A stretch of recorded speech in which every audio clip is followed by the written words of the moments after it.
बारे में कॉन्स्टिट्यूशनल चीज़ें, और उसके बाद आधी किताब थी जो कॉन्स्टिट्यूशन के अलावा चीज़ें थी। तो जो लोग 1.5-2 महीने से आ रहे हैं, मैंने ये वाला पार्ट पहले पूरा कराया, फिर इस तरफ आए थे। जो नए आए हैं कोई चिंता की बात नहीं बेटा, सब कुछ बार बार रिवाइज होगा, रिपीट होगा, तो तुम्हें चिंता नहीं करनी। चलो तुम लोग कहते हो पहले मॉडर्न हिस्ट्री, तो मैं वही करा देती हूँ। पहले इसकी हमने कहानी भी थोड़ी सुन ली ना, मॉडर्न हिस्ट्री। चलो अब बस बातचीत बंद कर दो बेटा। हिस्ट्री के 3 पार्ट्स थे। कल हमने बात की थी कि जिसको हम कहते हैं मध्यकाल, 8वीं से 18वीं शताब्दी। इस टाइम पर इंडिया में 2 तरह के लोगों ने राज किया। एक जो सुल्तान थे जिन्होंने क्या बसाई थी, सल्तनत, और एक जो बादशाह थे जिनकी बादशाहत थी, बहुत बड़ी एरिया, बहुत बड़ी प्रॉपर्टी। और सबसे बड़ी प्रॉपर्टी बनाई थी एक आदमी ने जिसका नाम था औरंगज़ेब।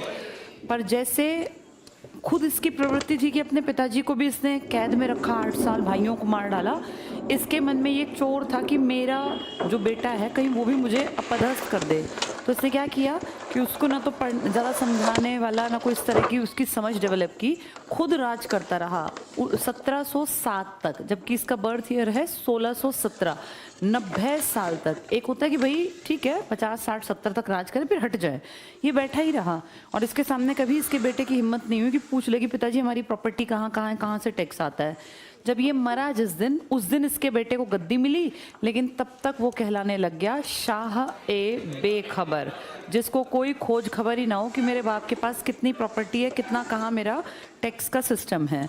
शाह ए बेखबर सिर्फ 5 साल राज कर पाया, 7 से 12, अगला 1 साल 12 से 13, फिर 13 से 19, मतलब मजाक टाइप चल रहा था। और अगर ध्यान से देखें तो इस आदमी का दबदबा इतना था कि 150 साल इसके वंशज बस गिरते पड़ते टाइम काट गए, क्योंकि 1707 में ये मरा और 1857 में जाके BEIC ने भारत पर एक तरह से राज उनका हटके महारानी का आया। लेकिन अगर ध्यान से देखें तो यहाँ से यहाँ तक भी राज हमारे बादशाह का ही था, जो किसके वंशज से, क्योंकि बहादुर शाह जफर या बहादुर शाह जो तृतीय कहलाता है वो इसी का तो वंशज है। 150 साल डर काम कर गया। ये डर किसके प्रति था लोगों के मन में, औरंगजेब। तो 150 साल इसकी पीढ़ी दर पीढ़ी, तुम सोचो आज से 150 साल बाद तुम्हें नहीं पता तुम्हारी पीढ़ी में कौन होगा कौन नहीं होगा, हमारा वंश चल रहा होगा कि नहीं चल रहा होगा। इसके मरने के बाद 150 साल इनके हाथ में राज रहा, क्योंकि इसका दबदबा इतना ज़्यादा, इसका खौफ इतना ज़्यादा था। और इसके बाद फिर हमने पढ़ा था धीरे धीरे धीरे भारत में एक नया धर्म अपनी जड़ें जमा रहा था, ईसाई। जो मेडिएवल पीरियड था इसमें कौन सा धर्म आया था, इस्लाम। लेकिन अब कौन सा धर्म आ रहा था, ईसाई। ईसाई धर्म लेकर आए थे जो हमारे देश में ये 5 ताकतवर देश आए थे, PDEDF। यहाँ से स्टार्ट होती है मॉडर्न हिस्ट्री। तो बेस पता होना ज़रूरी था, इसलिए मैंने वो सारी कहानियाँ 2 दिन तक एक तुम्हारा बैकग्राउंड तैयार किया कि कैसे मॉडर्न हिस्ट्री आई। ये PDEDF एक्चुअल में 5 देश हैं। P का मतलब यहाँ है पुर्तगाल, पोर्टुगीज़ जिसको हम कहते हैं। D का मतलब है डच, और डच का मतलब है हॉलैंड के लोग, हॉलैंड के लोग। इसी को हॉलैंड को ही नीदरलैंड भी कह देते हैं। तो हॉलैंड या नीदरलैंड के लोग डच कहलाते हैं, जैसे हम इंडियन कहलाते हैं। तो इनका नाम DUTCH लिखते हैं, टी इसमें साइलेंट है। ई का मतलब ये लोग इंग्लैंड के थे, और डी का मतलब ये लोग डेनिश थे, यानी ये डेनमार्क जिसकी कैपिटल है कोपेनहेगन, यहाँ से आए थे डेनिश पीपल। और एफ का मतलब है फ्रेंच, फ्रेंच। फ्रांस और जो अपना इंग्लैंड है ना, इन दोनों में, या कह लो जो यूके और फ्रांस है, इंग्लैंड और फ्रांस के बीच में कभी पुराने ज़माने से ही दिखावटी दोस्ती रही, पर दोनों एक दूसरे के दुश्मन थे। दोनों चाहते थे हमारी टेरिटरी बढ़ती जाए, इसलिए इन दोनों ने अपनी अपनी कंपनी बनाई। यहाँ एक प्राइवेट कंपनी बनी, ब्रिटिश ईस्ट इंडिया कंपनी। इन्होंने ईस्ट इंडिया कंपनी तो बनाई, लेकिन उसका नाम रखा गया French east India company. East India क्योंकि इनके लिए हम ईस्ट में थे। अगर इनके नज़र से देखो तो हम लोग ईस्ट में ही तो पढ़ते थे। अब ये जिस देश से आए अपने देश का नाम आगे कर लिया, तो इनकी कंपनियों के नाम है BEIC और FEIC। इनमें अंतर क्या है, ये पूरी तरह से प्राइवेट कंपनी है। 200 लोगों ने अपनी जेब से खर्च करके एक व्यापार की कंपनी स्टार्ट की, जबकि ये जो कंपनी है ना, ये गवर्नमेंट की कंपनी है। कोई भी चीज़ जब गवर्नमेंट रन करती है तो उसमें बहुत सारे फ़ायदे हैं कि किसी एक का नुकसान नहीं होता, लेकिन एक बड़ा नुकसान ये है कि हर चीज़ में इसकी परमिशन लेनी पड़ती है। उस परमिशन में साल भी लग सकता है, 1.5 साल भी, 10 साल भी ना मिले परमिशन। जबकि प्राइवेट कंपनी का क्या होता है, अब प्राइवेट कोई संस्थान है, उसका जब मन करेगा तब वो छुट्टी करेगा, जब मन करेगा वर्किंग आवर्स बढ़ा देगा, घटा देगा, कोई नियम कायदे से चलने की ज़रूरत नहीं होती। लेकिन सरकारी में तो हर चीज़ परमिशन, क्योंकि आपके ऊपर कोई ना कोई बड़ा अधिकारी बैठा है। अब जैसे कि एग्जाम्पल देती हूँ, किसी प्राइवेट स्कूल में छुट्टियाँ एक्सटेंड करनी हैं तो प्राइवेट स्कूल के मालिक की मर्जी है, छुट्टियाँ बढ़ा दो मत बढ़ाओ। लेकिन अगर गवर्नमेंट स्कूल में छुट्टियाँ एक्सटेंड करनी है तो क्या प्रिंसिपल के हाथ में ये पावर है? वो एसआई को कहेगा, स्कूल इंस्पेक्टर को, वो एईओ को कहेगा, असिस्टेंट एजुकेशन ऑफिसर, वो डीईओ को कहेगा, डिप्टी एजुकेशन ऑफिसर, फिर उससे ऊपर अगली अगली पोस्ट डीडी तक, डायरेक्टरेट जो एजुकेशन का, पता नहीं कहाँ कहाँ तक जाके तब फाइनली चिट्ठी पहुंचेगी कमिश्नर के पास जो एजुकेशन का होगा। फिर वो सोचेगा कि मैं करूं या ना करूं। अब इसमें पता चला सर्दी की छुट्टी बढ़ानी थी, आते आते गर्मी आ गई, एप्लीकेशन पड़े पड़े, ऐसा ही होता है इंडिया में। तो फिर वो कहेगा अब कैसी छुट्टी, फिर क्रॉस कर देगा। इन्होंने कल फील किया यार ठंड बढ़ गई है, ठीक है मैनेजमेंट को कह दो ऑफिस में कि एक सर्कुलर निकाल देंगे, एक मैसेज डाल देंगे, कल से छुट्टियां एक्सटेंड कर दी। इनके काम बेटा जल्दी होते हैं। जो प्राइवेट संस्थान होता है ना, वो इसीलिए ज़्यादातर प्रॉफिट में रहता है क्योंकि उसको डिसीजन एकदम से करने की पावर है। गवर्नमेंट में क्या है, डिसीजन लेने में ही दिन लग जाने, चाहे अच्छा डिसीजन हो टाइम लगेगा। आपको पता नहीं होगा गवर्नमेंट स्कूल में जो ये फ्री की वर्दी, फ्री के कॉपी किताब आते हैं ना, ये ज़्यादातर ऐसा होता है सर्दी बीतने के बाद इनकी स्वेटर्स आती हैं, क्योंकि मैंने तो जॉब किया है, मुझे पता है गर्मियों की चीज़ें सर्दियों में आती हैं, सर्दियों की चीज़ें गर्मी, क्योंकि वो वहाँ से पहले सेंक्शन होंगी, फिर वो उसका फंड आएगा, फिर वो खरीदी जाएंगी, तब तक सर्दियाँ उतर जाती हैं। ये हाल है गवर्नमेंट सेक्टर का।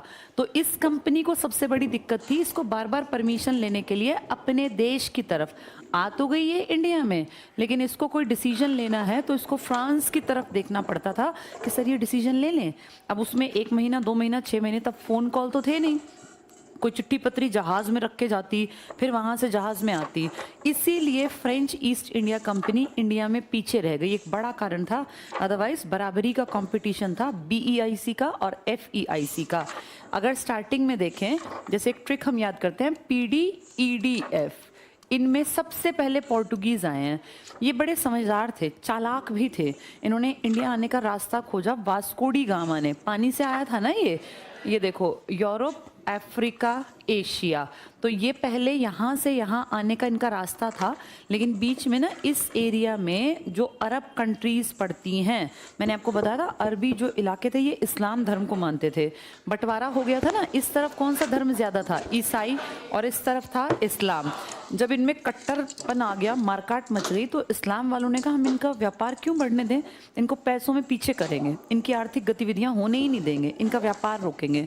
इन्होंने इनके एरिया से आने वाले व्यापार को दुखी करना स्टार्ट कर दिया। जैसे इनका सामान आता पड़ा रहता 20-20 दिन, उसको लादते ही ना अपने जहाज़ों में, फिर वो गल जाता, सड़ जाता, उसकी टूट फूट होती। तो इन्होंने कहा यार ये तो रोज़ का काम हो गया, अब इनके कब तक हाथ पैर जोड़ेंगे, इससे बढ़िया ऑल्टरनेटिव रूट निकाल लें। तो इन्होंने अपने आदमियों को अलग अलग दिशाओं में भेजा कि तुम लोग जाओ और खोजो नया रास्ता। एक आदमी चलते चलते उसी सीरीज़ में इंडिया आ गया, जिसका नाम आप कहते हैं वास्को डी गामा। तो भारत आने का रास्ता नया खोजा उसने। कहाँ से था ये रास्ता? ये था अटलांटिक ओशियन से। अटलांटिक ओशियन का नाम सुना है? वर्ल्ड में 5 बड़े ओशियंस है ना, जिसमें एक सबसे अगर कहें व्यस्त, सबसे ज़्यादा चलने वाला, तो वो बड़ा तो है पैसिफिक, लेकिन ज़्यादा चलता है अटलांटिक। ये मैं थोड़ा सा एक रफ सा बना रही हूँ आपके लिए। ये है, ये 6 तुम्हें दिखाई दे रहे हैं। ये north America, south America, Europe, Africa, Asia, Australia, यहाँ अंटार्कटिका है नीचे की तरफ, जहाँ बर्फ़ है, कोई रहता नहीं है।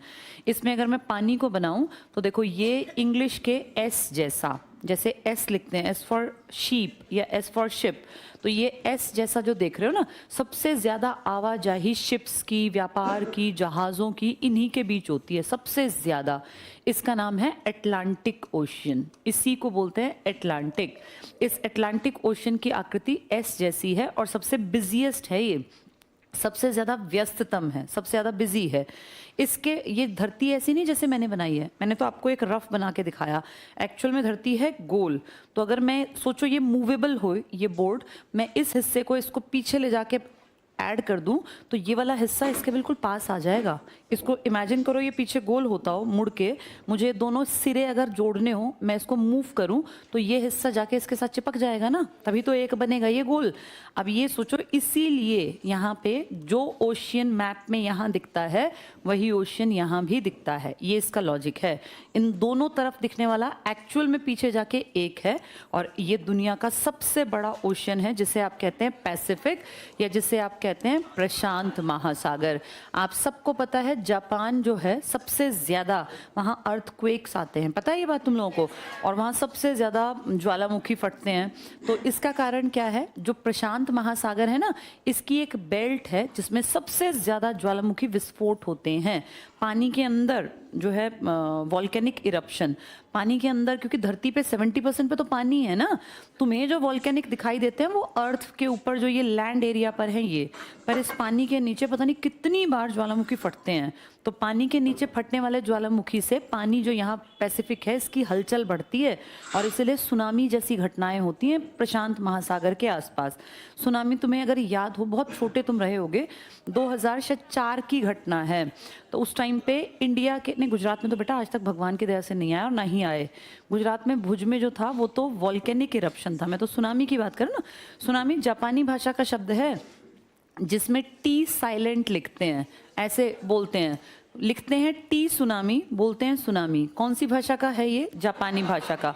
इसमें आपको पता होगा ऐसे पानी की जो वेव्स हैं वो बढ़ती बढ़ती बढ़ती, उनकी हाइट इतनी बढ़ जाती है, इतना वेग उनमें होता है, इतनी स्पीड होती है कि पूरी बिल्डिंग्स तहस नहस कर जाती हैं। 2004 में सुनामी आया था जो इंडिया के अंडमान निकोबार के आसपास तक पहुंच गया था। बहुत भयानक था। उसने हमारे साउथ की तरफ इतना भयानक एक मंजर क्रिएट किया था। आप यूट्यूब पे देख सकते हैं, वीडियोस हैं। पानी आया और पूरे होटल्स गायब, जो बहुत ज़्यादा जिनकी इनकम थी ना, सोर्स ऑफ इनकम था टूरिज्म का, सब खत्म हो गया था। ये गिनी ही नहीं गई कितने लोग मरे, कितनी लाशें कहाँ गई। बहुत बुरा हाल हुआ था। हम ब्लेस्ड हैं, इंडिया में आज तक ऐसा कोई सुनामी नहीं पहुंचा, जबकि पानी हमारे आसपास चारों तीन तरफ तो पानी है ही। तो सबसे ज्यादा जो सुनामी आता है या सबसे ज्यादा जो ज्वालामुखी विस्फोट होते हैं, वॉल्केनिक इरप्शन होते हैं, वो इस पट्टी के आसपास। ये कौन से महासागर की पट्टी है? प्रशांत। इसके नीचे लगातार ज्वालामुखी फटते रहते हैं। तो सबसे बड़ा अगर ओशियन कहें तो पैसिफिक। दोनों हिस्सों पे क्यों दिख रहा है तुम्हें लॉजिक समझ में आया? पीछे जाके एक है, ये उससे छोटा है पर ये बिजी ज्यादा है। बिजी क्यों है? क्योंकि 4 कॉन्टिनेंट्स के बीच में है, तो इन चारों में आवाजाही जब भी होगी इस ओशियन का इस्तेमाल करेंगे। कौन से ओशियन का? अटलांटिक का। तीसरा ओशन तुम्हारे इंडिया के नीचे की तरफ पड़ता है और उसकी शेप इंग्लिश के वाई जैसी है, जैसे वाई लिखते हैं ना, इस तरीके से। इसका नाम अकेले का है जो किसी देश के नाम पर है, जिसे तुम कहते हो इंडियन ओशियन। तो इंडियन ओशियन इकलौता ऐसा महाद्वीप, हमने नाम नहीं रखा, इसका नाम पहले से है, मतलब कभी इंडिया के नाम पे ही पड़ा होगा, तो इंडियन ओशियन। अगर कहें चौथा ओशियन तो यहाँ ऊपर की तरफ पड़ता है और लगभग बर्फ से भरा रहता है। इसमें पानी कम है और बिल्कुल पूरा कवर्ड रहता है आइस से, क्योंकि बहुत ज़्यादा ऊंचाई पर है समुद्र तल से। इसका नाम है आर्कटिक, आर्कटिक ओशियन। क्या नाम है इसका? और सबसे नीचे अगर इन सारे पानी को तुम इकट्ठा देखो तो ये कहलाता है दक्षिणी महासागर, सदर्न ओशियन। तो 5 महासागर हुए, एक सबसे बड़ा पैसिफिक। आवाजाही कम है, दोनों तरफ दिखता है, एक्चुअल में एक है, लेकिन उसमें सबसे ज्यादा वॉल्केनिक इरप्शन होते हैं और इसीलिए उसे कहते हैं रिंग ऑफ फायर। रिंग मतलब अंगूठी, जैसे अंगूठी होती है ना गोल, ऐसे ये रिंग ऑफ फायर है। इसके आसपास बहुत ज्यादा ज्वालामुखी विस्फोट और सुनामी आते हैं। सुनामी किस भाषा का शब्द है? हाँ, इसमें टी साइलेंट है, सुनामी लिखते हैं, ये पूछ लेते हैं बहुत बार। और सबसे ज्यादा बिजिएस्ट कौन सा है? इंडिया के नाम पर है इंडियन। ये छोटा सा एक है आर्कटिक, और नीचे सारों का पानी मिला लें तो ये सदर्न ओशियन या दक्षिणी महासागर। क्लियर सबको? ये हमारे 5 महासागर हुए। एक उधर भी एक ही है, ये 2, ये 3, ये 4 और ये 5। इनमें से किसमें ज्यादातर बर्फ ही जमी रहती है? आर्कटिक में। तो ये हम वापस चलते हैं। वो आदमी जो आया हमारे यहाँ, वो बीच का रास्ता जब कलेश हो गया इनका, तो उसने नया मार्ग खोजा और उसी आदमी ने यहाँ से फिर ये कवर करते हुए यहाँ अफ्रीका के नीचे से वो इंडिया आ गया। तो जब वो इंडिया आया तो उसने नया रास्ता खोज लिया। उन्होंने 100 साल तक पूरे अकेले मज़े किए क्योंकि कोई और यहाँ इस तरफ आया ही नहीं। 1498 में वास्को डी गामा ने इंडिया आने का रास्ता खोजा था। और देखो कितने एक्टिव हैं, जैसे हम जैसा आदमी नॉर्मल हो तो पता नहीं कितने साल लगा दे काम में, इन्होंने सिर्फ 5 साल में 2 साल ये और अगले 3 साल अपनी कंपनी बना ली अपने देश में और कहा भैया इंडिया जाने का रास्ता पक्का हमें मिल गया, 2 बार आया था ये और अब हम लोग व्यापार कर सकते हैं। तो एक कंपनी बना ली पुर्तगालियों ने और इस कंपनी ने इंडिया से लगातार व्यापार ट्रेड शुरू कर दिया। ट्रेड किस चीज़ का था उस टाइम पर? स्पाइसेस का, क्योंकि मसालों की ही इनको ज़रूरत थी। तब सोने और ये सब हमसे लेके नहीं, हमें दे के जाते थे। हमारे यहाँ सोना दे जाते और बदले में अपनी शिप्स में हमारी काली मिर्च, लौंग, इलायची, जो हमारे यहाँ मुफ्त की फालतू के सामान थे ना, ये भर भर के ले जाते। धीरे धीरे इन्होंने पूरे साउथ के इंडिया के आसपास जो ओशियन था, अभी मैंने बताया कौन सा ओशियन, इंडियन ओशियन, इसमें ना एक तरह से अपना डोमिनेशन बना लिया कि भैया इस एरिया में हमारी चलेगी। और इसीलिए इनको कह देते हैं हिंद महासागर के स्वामी। इन्होंने अपने आप को कह दिया कि हम हैं पूरे इस एरिया के हेड और हमारे सामने कोई टिकेगा नहीं। किसी की शिप अगर पानी में उतरी इस ओशन में तो उसको हम छोड़ेंगे नहीं, इस पूरे ओशन पे हमारा कब्जा। ये तब की बात है बेटा जब आपके देश में सोचो 1526 में आपके देश में बाबर आया था, यानी बाबर से भी पहले की घटनाएं हैं ये। तब आपकी दिल्ली सल्तनत हुआ करती थी जब इन्होंने अपना साउथ की पट्टी, अब दिल्ली सल्तनत दिल्ली में व्यस्त थी। उन लोगों ने कहाँ कहाँ राज किया? लाहौर में, दिल्ली में और आगरा में। सिकंदर लोदी ने आगरा बसाया था ना। इसके बाद ये फतेहपुर सीकरी तो आगे जाके बसेगा। तो सोचो वो लोग तो सिर्फ ऊपर लाहौर में, दिल्ली में और आगरा में बैठे हैं, जिसको आप कहते हैं दिल्ली डायनेस्टी या दिल्ली सल्तनत। साउथ में क्या है, उनकी ज़्यादा नज़र है ही नहीं। तो यहाँ आके स्वामी बन के कौन बैठ गए? हाँ, तो पूछेंगे हिंद महासागर का स्वामी कौन था? तो हाँ, इसे कहते हैं ब्लू वाटर पॉलिसी।